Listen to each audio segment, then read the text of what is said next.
morning, everybody. This is a short video to talk about how we will be lining up and a preview of our topic for the next couple of weeks as we talk about defending in the attacking third. Um, because we're going 9v9 this season, I want to go ahead and start talking about the formation and the assignment. So this is going to be like the first introduction to defending the attacking third in a 9v9 formation. Per my previous communication with you, our formation will be a 3-4-1 with 3 defenders. On the screen here, you see a 3, which is our left side defender, a 4, which is our center defender, and our 2, which is our right side defender. In the midfield, we have a 6, which is a holding mid or a defensive mid. We have a right wing with our 7 here, a left wing with our 11 here, a 10, which is our attacking mid, and then we have a 9, which is our striker. So we'll talk about attacking in a later video, but this topic and the topic that we're going to be addressing here in the next couple of weeks is defending in the attacking third. So this first video is going to be about defending from a goal kick or from build up from a goal kick. So the attacking team is the yellow team, that's our opposition. We are the orange and blue team that's down here. And starting from a goal kick, assuming that we are playing against another team that plays our same formation or a similar formation, they will have 3 defenders. They'll have a couple of players. Some teams stack their players, their 6 and their 10, more in a straight line like this. Or they may just play with 3 midfielders and 2 strikers, something more similar to this. But either way, our movements don't really change all that much. Our assignments will be pretty similar regardless, and I'll show you how that works. So first things first, we have a goal kick, or they have a goal kick, and the goalie's on the ball. If they play with a line of 3, then they'll probably play this ball here to the 4 or to their center defender. And our matchup to the center defender is our 9.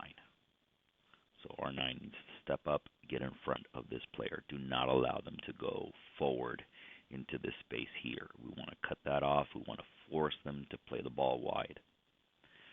As soon as the 9 steps up, then our 10 needs to match up with their 6 to prevent the build-up there. Their 10 will probably step up here, and our matchup to their 10 is our 6. So if we do things right, then their only option will be either to play their 2 or their outside right back or the 3 outside left back. If they play the 2, it doesn't matter whether they play the 2 or the 3, the idea is still the same. If they play their outside back, our wing steps up right away to stop the attack there. But as you can tell, if our 11 or our wing steps up, we're leaving a player open. So it's going to be the responsibility of our outside back to step up with that player there. When that happens, our 4 needs to shift over, our 2 shifts over, and we defend with 2 in the back to match up to this 1 striker. The 2 is matched up here, this player is matched up here, our 6 matches up here, trying to cut off any through balls, and our 7 would need to tuck in this way. So our goal is to trap them in this corner here and not allow them to progress. If they want to go in the other direction, then we just do the same thing. This player drops back. This player drops back. You shift over here. She shifts over here. You drop back here to match up with the 7. And then when the ball goes around to the other side, then we do the same thing. This player goes up here. This player goes up here. This player shifts there. This player shifts there. The 6 gets on the inside here. Or 10 gets on the inside here. And we don't allow them to come out. We don't allow them to get out of here. We want to trap them in the corner, force the mistake. As soon as we force the mistake, get the error, then we're in a scoring position. So that's the basis of when we're playing a team that has 3 in the back. We will undoubtedly end up playing against teams that play with 4 in the back. So back from our starting positions, if they play 4 in the back, then they'll probably push this player here, and then you have your striker there. They might play with 2 strikers.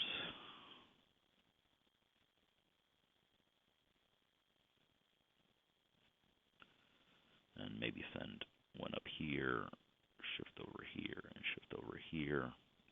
They might play this formation. But what we're focused on is the back line. So assuming that they play with 4 players in the back,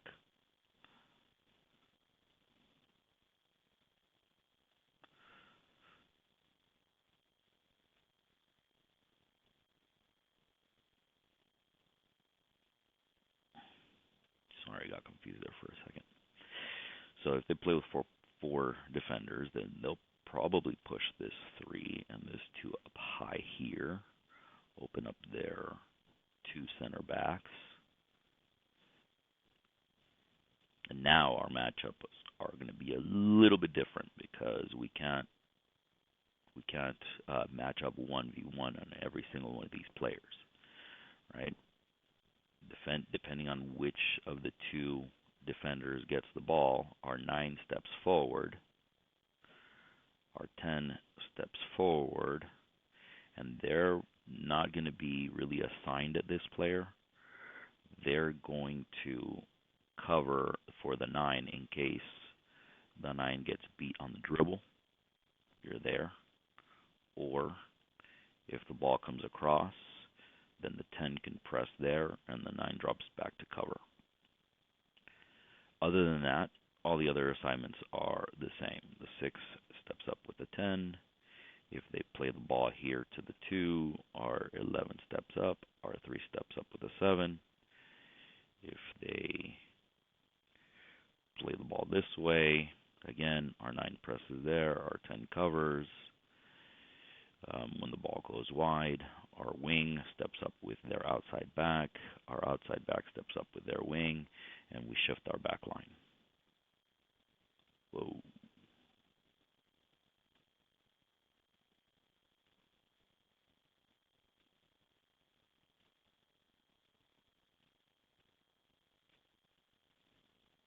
And our back line shifts. What we don't want is to have 1v1s in our back line. We need to have 2 players covering this 1-9. So we'll take our extra player and have them here to protect ourselves for any long balls that may come across here. This player goes there, this player goes there, and this player covers. Pressure and cover, always pressure and cover. Now we could talk about other formations later on, but those are the 2 main formations that we're going to come across. 2 players in the back, at which point the pressure is divided between the 9 and the 10. Or if they play 3 in the back, then we match up 1v1, 9 there, 11 there, 7 there, 10 with their 6, our 6 with our 6 with their 10, and then our 2 steps up with their 7, or our 3 steps up our 2 steps up with their 11 or our 3 steps up with their 7. And depending on where the ball is, we need to have always 2 in the back. All right. So this is a preview of what our training will be today, and we're going to be working on. So keep this in mind as we go to our training. Thank you.